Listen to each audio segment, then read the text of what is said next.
going on, everybody? Culturedog Sam Hatch back here with another video, and I have a ton of releases on Blu-ray to review and talk about, etc., and I really need to catch up on some of this stuff. I got stuff going back like years that I need to drop. You know, I talk about a lot of these films on my radio show, but I want to try and do a little bit of a video on each of them at least. So maybe I'll have to do like some big like compilation, just general recommendations to get some of those older ones out of the way. But this was something I got relatively recently, and there have been numerous issues of this film, but it is the newest Arrow Videos 2-disc limited edition Blu-ray of Deep Red, aka Profondo Rosso. I had heard tons about this film as a horror movie fan over the years. You know, obviously I tripped across Suspiria and Tenebrae and other Dario Argento films, but everybody always said, no, you need to check out Deep Red. That's the movie you got to see. And it's been cool digging into his earlier films. About a decade ago, I finally picked up a DVD of The Bird with Crystal Plumage, and had a blast watching the newest Arrow reissue of that not too long ago. And likewise, really was surprised with the underrated Cat of Nine Tails, which I don't know, I just really fell in love with that film. So I am still looking for Four Flies and Grey Velvet. There's no great release here in the States, so I need to import a European copy of that, which I know of at least one that's come recommended to me from Daisuke. Shoutouts to Daisuke. But yeah, so Deep Red is this nice little interesting piece, this kind of turning point in Dario Argento's career.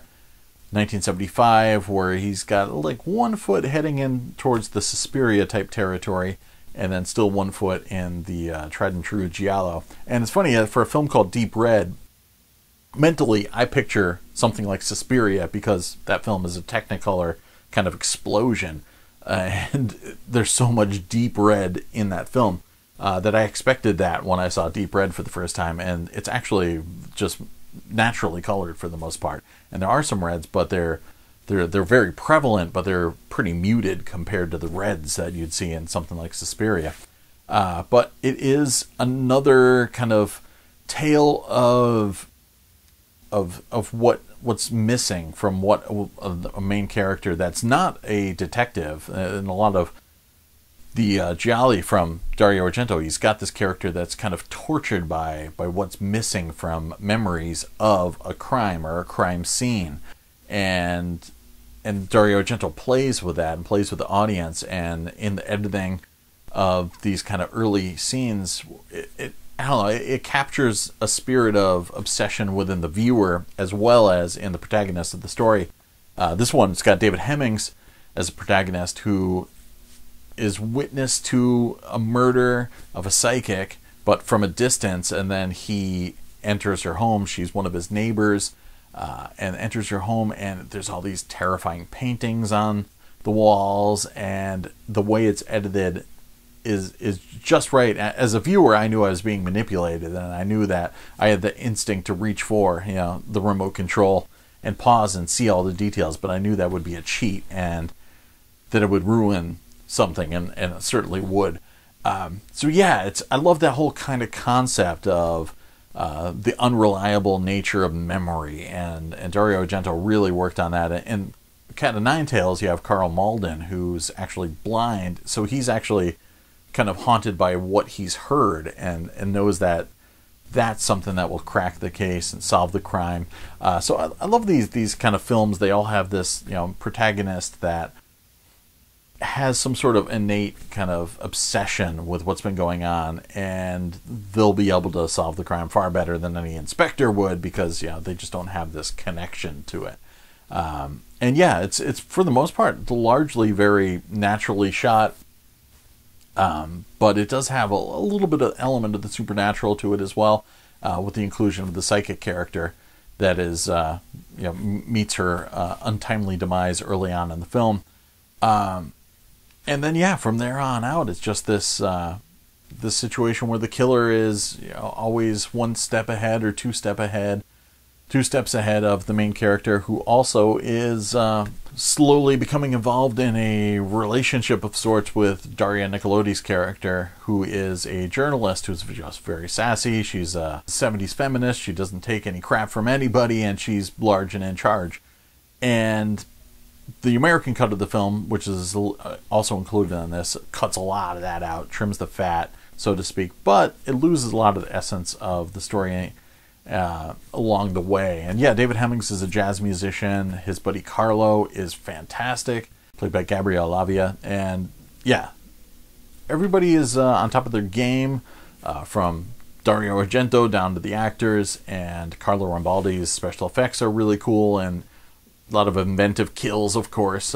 You're always looking for that sort of kind of different visual representations of murder from Dario Argento. Stuff that, just someone getting stabbed always looks different in a Dario Argento film. And this one is no exception. So, yeah, it's awesome having this because it's got multiple versions of the film. It's got a longer uncut version, which does not have English on the kind of extended bits that were added into it because they were never apparently dubbed for English, because the cut shortened version of the film, which is also known as the Hatchet Murders, etc., was dubbed in English and in its shortened kind of fashion. So there is a kind of mongrel audio version on here that has Italian and English bouncing back and forth, or you can just watch it in Italian. And like with other Dario Argento films, it's got a multinational cast and everybody's speaking whatever they want to speak, so there's no harm in watching it in any particular language. But yeah, I really love this film. It's got a killer score by Goblin. This was the first time Goblin had worked on a Dario Argento film, so it's Daria Nicolodi mentions in one of the special features that it's almost as much a collection of music videos as it is a film.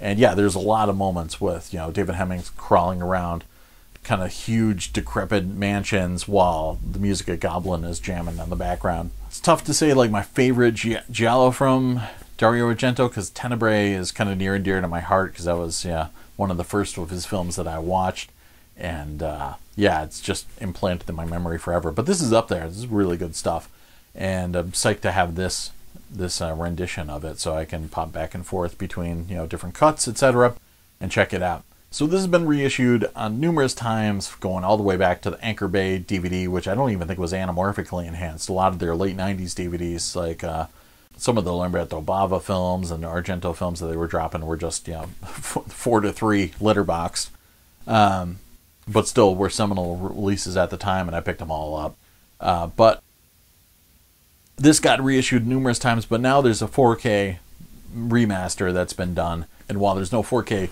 UHD here in the States, you get this 1080p. It looks great. Like I said, the reds are very present in some of the scenes, especially the scene with the psychic who's holding a panel, and there's just nothing but red drapery behind her and her crew. But that said, it's kind of muted. It's a little earthier and not quite as technicolor and vibrant as something you'd see in Suspiria.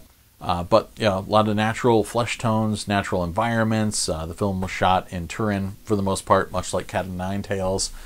So you get a lot of just naturally lit kind of travelogue stuff from the area. And I didn't see any major problems with print issues or grain issues, etc. Just very nice, kind of pleasing image. I mean, it looks like a 1975 film. So, it's not super nasty, but it's not super clean. It's just this kind of nice, happy medium there.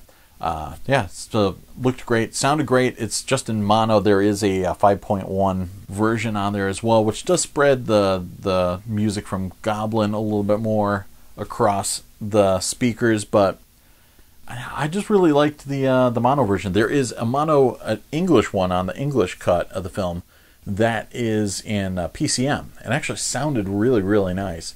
But there's a DTS HD master audio version of the longer uncut version. So there's Italian mono for that, Italian 5.1, and then the Italian English hybrid, where it jumps back and forth between English for the most part, and then Italian when it goes to the extra scenes that are included in the uncut version. So that's actually pretty interesting to watch that way. I watched it with my wife, and she actually enjoyed it, even though you had to kind of like pay attention for the subtitles in the Italian scenes in case you're just kind of like daydreaming while you're watching the film. And it was interesting hearing the different voices between the voice actors doing it in different languages. But I liked the sound of that one as well. It was cool hearing it. It's funny because I love surround sound. I love 5.1 stuff. I love all that. But I'm also a sucker for kind of recreating the vibe of going to see something in the cinemas back in the day with just a loud center channel speaker. So I love watching old James Bond movies and just mono. And this is likewise. It was nice how I just got a new center channel speaker, and it's a beast, and it just ate up stuff like this. The kind of fidelity was good, but there was a little bit of a volume mismatch between some of the more dialogue driven moments and the Goblin music pieces. So the music is very, very, very loud and present. So in order to hear the dialogue at a great level, you're going to have to deal with the music being even louder. And some of the kind of like high keyboard stings really are just piercing. But it didn't sound shredded or too digitally hot or anything like that, or shrill. It had a nice kind of punchy, warm sound to it. So yeah, I loved it. It was great.